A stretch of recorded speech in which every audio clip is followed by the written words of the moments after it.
Welcome back to the Professional Lovers Channel. I'm Al. And I'm Patty, and we are The Professional Lovers. Married 28 years, blessed to have helped couples facilitate relationships, and hope that our discussion here, as we talk about issues through the lens of married at first sight, will help you. My look is because she said 28. Oh. 20. This is our 28th year. Oh, you said 28 years of marriage. Proof. Okay. Recorded proof. But we're in our 28th year. 27 years of marriage. Yes. So I'm jumping the gun a little bit. That's how happy she is. That's true, though. So, 27 years of marriage. In our 28th year. Almost at the halfway mark. Of what? Our 28th year. Oh, okay. Of getting to 28. I thought we was halfway marking married for life. Anyway. No, it could be that too. You could be longer. Could be.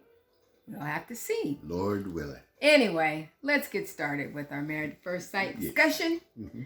And we're going to start with Virginia and Eric. So, nothing new there, but all the couples sat down with Dr. Pepper and Pastor Cal tonight. Yes, they did. And so Virginia talked with Dr. Pepper. Mm-hmm. Did she talk with Dr. Pepper?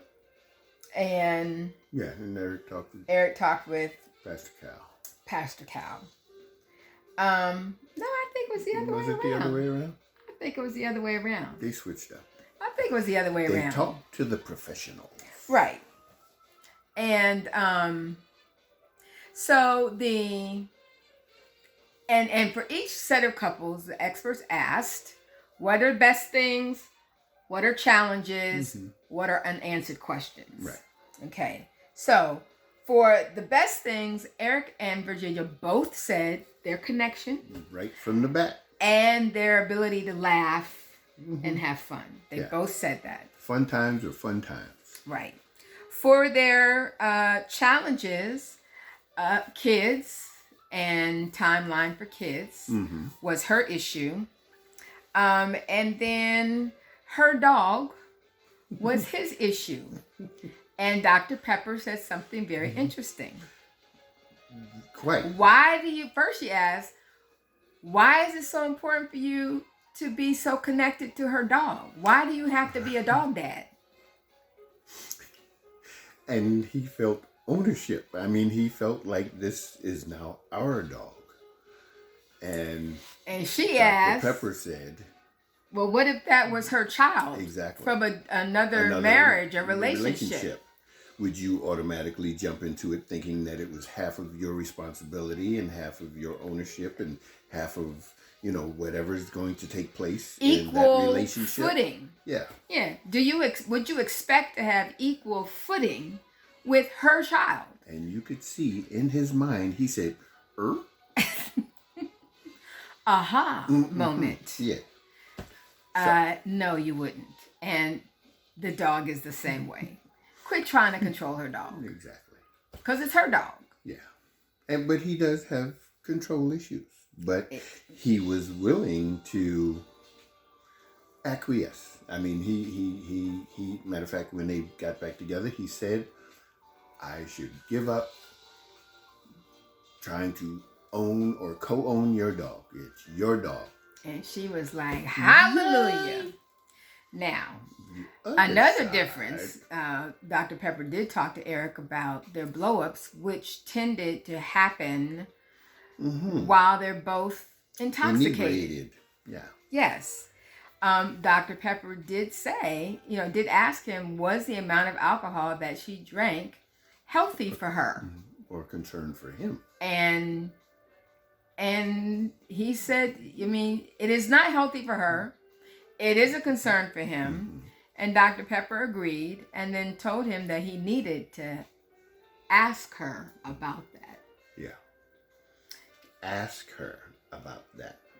Because it's about delivery. And he does have some delivery issues. But she asked, can he express his opinion about her drinking in a way that was not cruel. Right. And that was her exact words. Right.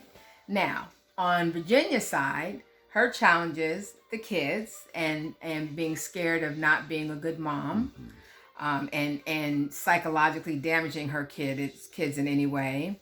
And which she got confirmation from the doc saying, for the simple fact that you're even concerned that you would not be a quality parent is proof that you will be. Right. Because you're going to try to be the best parent that you possibly can be. Right.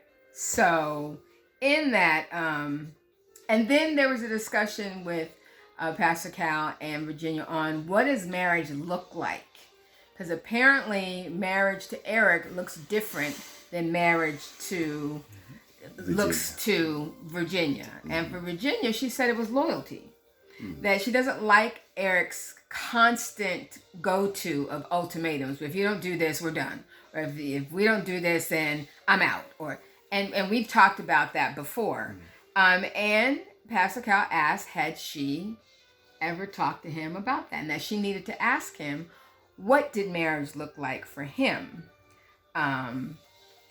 So when they did talk about it, she was grateful that he was going to leave the dog issue alone. She refused to talk about the alcohol issue because she does not want to give that up. First of all, she doesn't see her drinking as a problem. She doesn't see the amount of drinking that she does as a problem. And she did not acknowledge that the drinking affected their ability to communicate productively. Right. She refused to talk about it, which is very short-sighted and immature on her part. Actually, it's an indicator of it being a real problem. Yes. That she kind of wants to not deal with and ignore. You're denying a substance. I mean, you're denying the overuse or the perceived overuse of a substance. And when you kind of defend that, you need to take heed of that.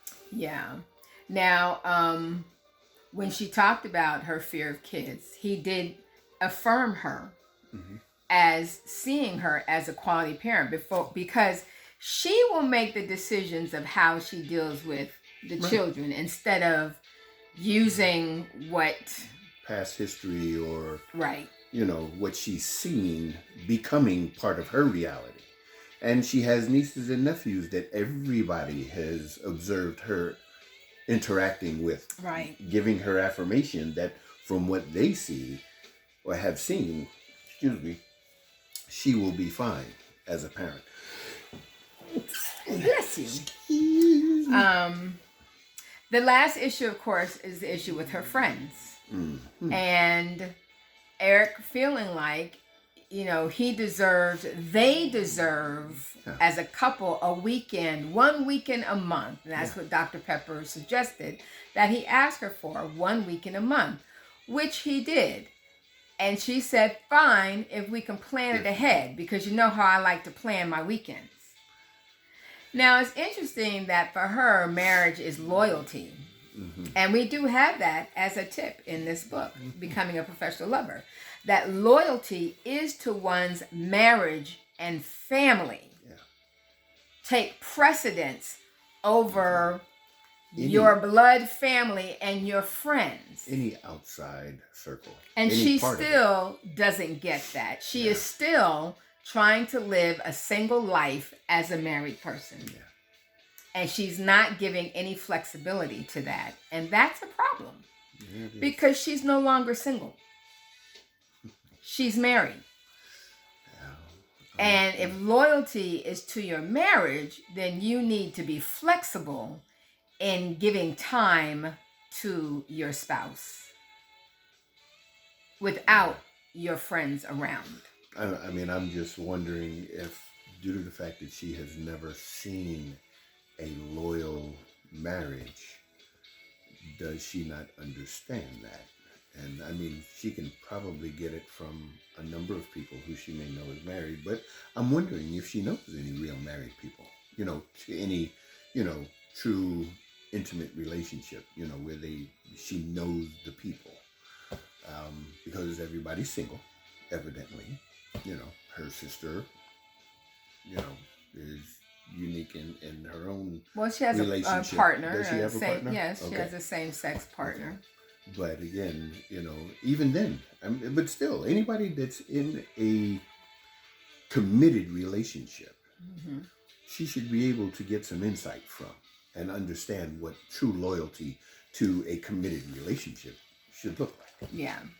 So they're really going to have to flesh that out if they're going to survive long term. All right, Brianna and Vincent. Both had their issue. They started out with an issue related to budgeting.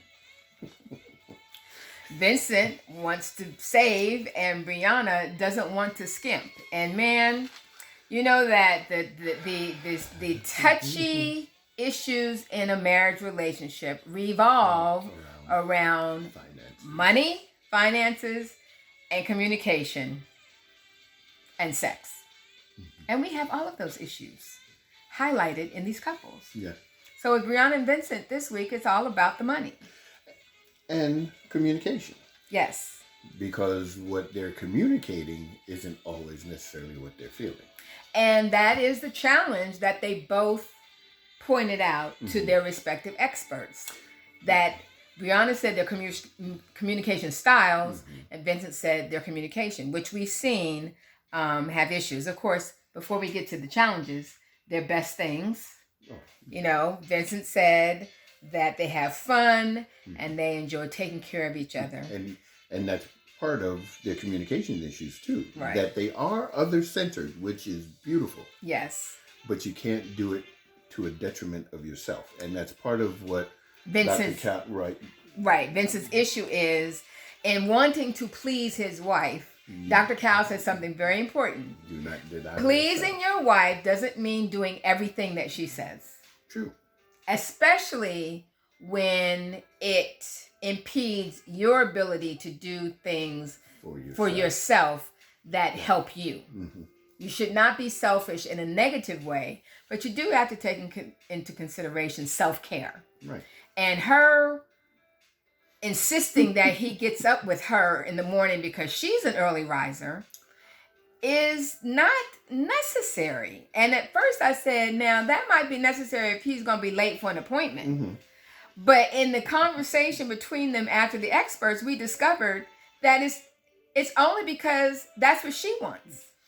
Yeah. She gets up early, so she wants him to get up early because you can be more productive in the morning. No, that's how you're productive. I know this because I'm an early person. I am more productive in the morning. You are not necessarily. You are a night owl. Yeah. Why am I being mommy by telling him when to get up? Yeah. And her compromise was, well, let's go to bed earlier. But if how is that a compromise? He doesn't want to go to bed early, and you do, go to bed early, girl. And let him stay up. Now, if you want cuddle time and all that, well, that's different. Yeah. But he can cuddle and whatever else. And then when you go to sleep, he can get up and do what he wants to do.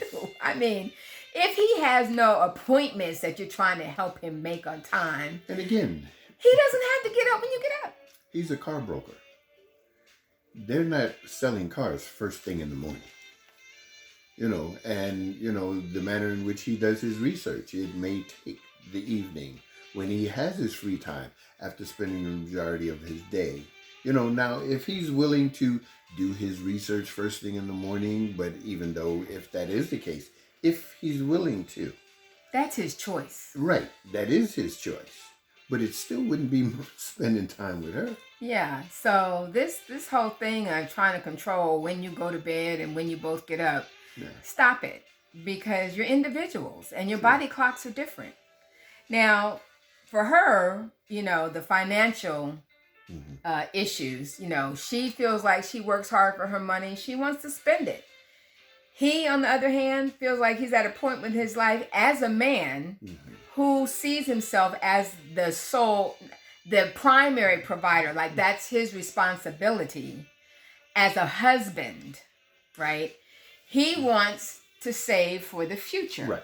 And that's what it is. He wants to look toward his future. She's looking at right now, even though she has savings, but he's looking for the future. So they are on different pages where that comes in, and that really needs a discussion. And seeing the numbers, just kind of glancing at the numbers that they did show, they had a $9,000 plus monthly expense budget.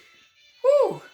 But her clothes, $400 a month. I mean, for clothes. She was spending. Well, it was $350. Then she knocked it down to $350. But $350 a month. That's $4,000 for clothes. A year. Why you need that many clothes, honey? It's just you. Yeah. And you little. And you're in a pandemic. You're not even going anywhere. I'm just saying. Okay, spoken as a person who's not a real clothes horse, but I'm just saying, you've got to be able to compromise and cut down some things that you were doing as a single person that now as a married couple, you have to negotiate what's really important versus... Yeah, set priorities. Right. Set priorities of what the both of you feel your future looks like. And do you, I mean... And in the interest... Buy something every month. Yeah. But does it have to cost $350 every month? I'm just saying. That's just me. The other issue with but before we leave that, so another tip in our book says, live within your means to avoid financial problems. And yes, just like we each have our own loving styles, just like we have our own perspectives of what marriage looks like, just like we have our own communication styles, we do have our own money styles. And if they are similar, great. That's great. If they are different, you gotta negotiate and compromise. Yes. You have to work at that, or else that can cause some serious rift in your relationship. Yep. The last thing for her was kids. She's scared to have kids. One of them being because of health reasons. Right. High blood pressure will spike and can cause issues in pregnancy and birth. I don't have high blood pressure, and I developed it in pregnancy. Exactly. I developed it through pregnancy, and it was very dangerously high as I went into labor. Yeah. I didn't really know this because I wasn't looking at the numbers, and I didn't feel particularly different, but I could have stroked out. Sure. And so, she had never talked to him about that. Yeah. And yeah, I mean, they had kind of briefly talked about having children. The time variance was one thing, and they just kind of left it at that because, again, it wasn't one of them happy discussions. But she has a true concern about it. He has his own concern about it. And again, understanding Latin male, and the culture, they're very big on... They're family oriented. And having offspring and so on and so forth. And, as you get older, you want to be surrounded by your loved ones and, your children. Yeah. And that's what he envisions. Yeah. And so this is another area where they're going to have to do some negotiating and compromise. Yeah. And, hopefully this is not a deal breaker for him. If she only has one, I would hope that his love for her would value her health and well-being more than just having children. Yeah, and I hope he doesn't miss out on a life of happiness, because there's a whole lot of men out here that have bunches of offspring and living miserably. And it's not just because they're paying them or paying for them, but that they didn't take the time to put effort and time and energy into a relationship that could enhance the quality of their life. Right. Alrighty. Clara and Ryan both lied to the experts. Big time. Okay. What are the best things? It's great, our connection, our energy. She said this is the best case scenario. Feels it's going great. She rates it a 10 out of 10. Ooh. Come on now. Boo. Come on now. Okay. Even so I love the way that both experts led them into realizing that there are issues. Yeah. They may not want to see them as issues, but they are issues. And for Ryan, it's the whole spirituality value of wanting to raise his kids with church. And she, not opposed to that, but doesn't want that as a requirement for the kids. She grew up in a family where one was a churchgoer and the other was not. Her parents survived. They respected each other, and she feels like that can happen. He, on the other hand, wants his family, which is both his parents are ministers, are heavily in the church, and he wants a family that way. Now, those are two separate values that can cause issue. Potential. But he had left that discussion kind of alone so that it wouldn't be an issue. But that's an issue. And that's something that definitely needs to be addressed. Yeah. And they started to address that, and he discovered that they're not on the same page. He knew that already. But it bothers him that they're not on the same page. But again, it's not something you avoid because you're uncomfortable about it, which... Well, they both have a tendency to avoid uncomfortable situations and discussions, like the sex discussion. Because Pepper, of course, knew about that issue and asked her, how does not having intercourse make Clara feel? And his response, I probably should ask her. Excuse me? Like, it doesn't matter to you? Now, either these guys are trying to not talk on camera, because again, we know that Ryan particularly is funny about talking about private issues on camera. Sure. But that was the wrong answer to her question. Because if that's the truth, then you are not being other-centered, Ryan. You're being self-centered. Yeah. Especially if she's getting you off every night. You're not paying attention. Okay. And for her, no challenges. So Pastor Cal definitely led her into a discussion on love. And the fact that she shared, he never said I love you to anybody. She has. She is in love with him, but doesn't want to say anything because she doesn't want to make him feel uncomfortable. Pastor Cal said, that's a problem. Okay? Because, you're basically holding your feelings in out of fear of how he will respond. True. Which is not good. Holding in feelings is not good, period. Especially out of fear. Yeah. Okay? And all of the couples so far have been dealing with that. Not talking about certain things out of fear. Yeah. Okay? And we understand that this is a unique situation, but this is also why it's almost required, because it's almost like taking a full semester course in a 5-week time span. So I mean, it's accelerated.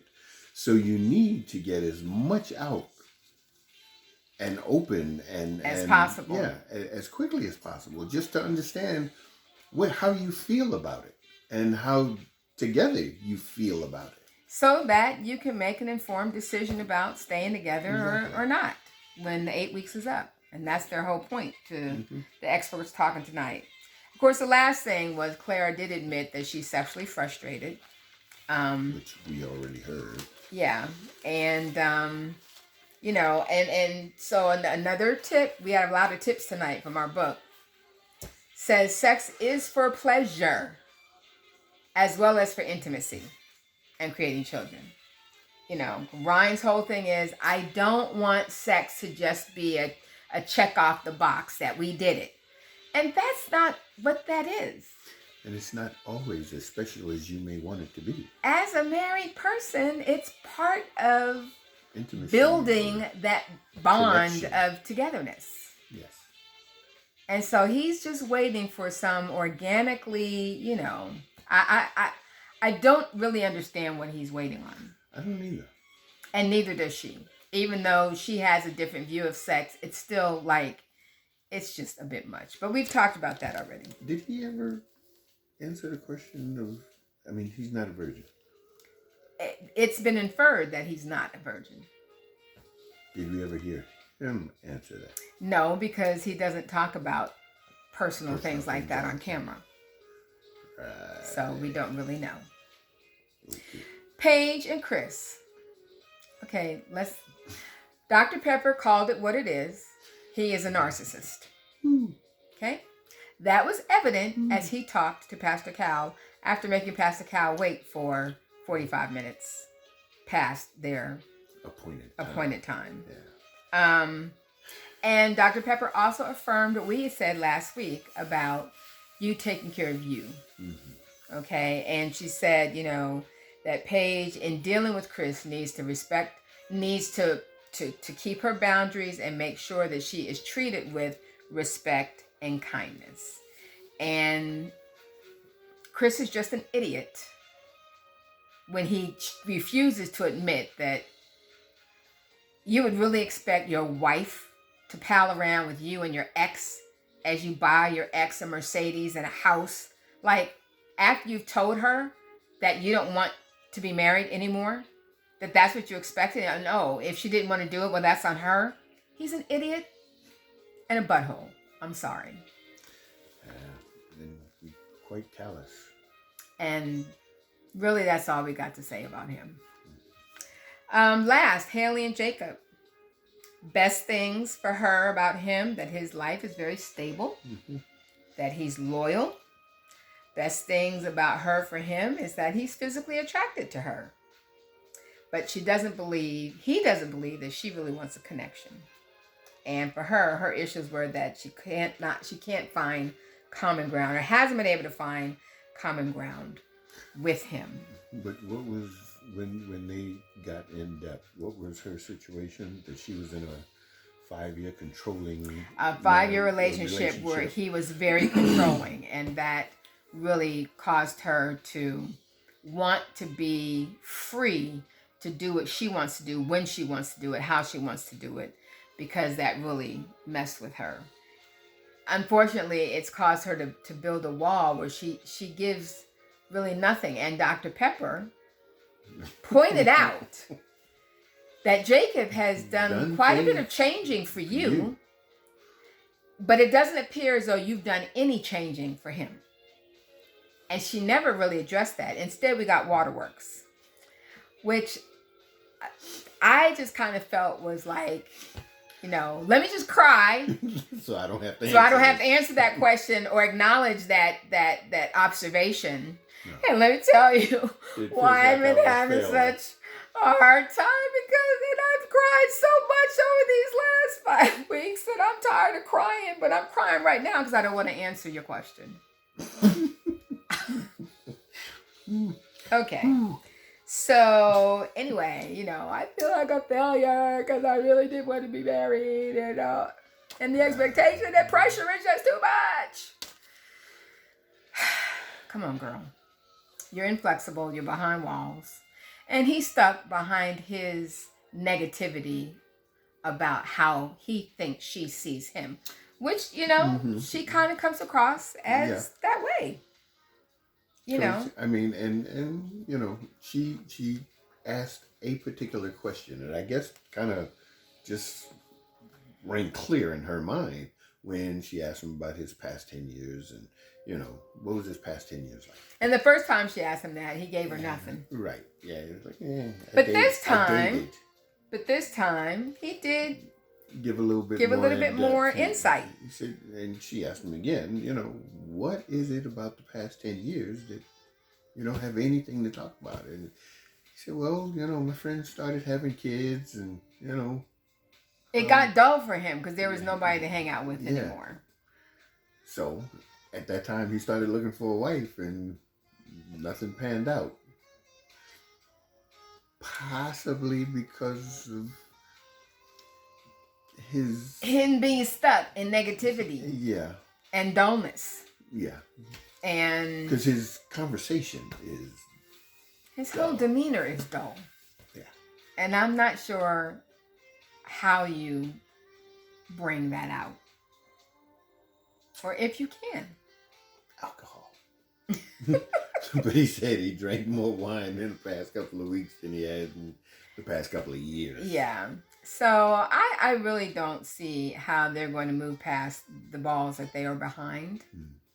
And it's unfortunate, our last tip from this Becoming a Professional Lover book says, motivate resolutions by never making divorce an option.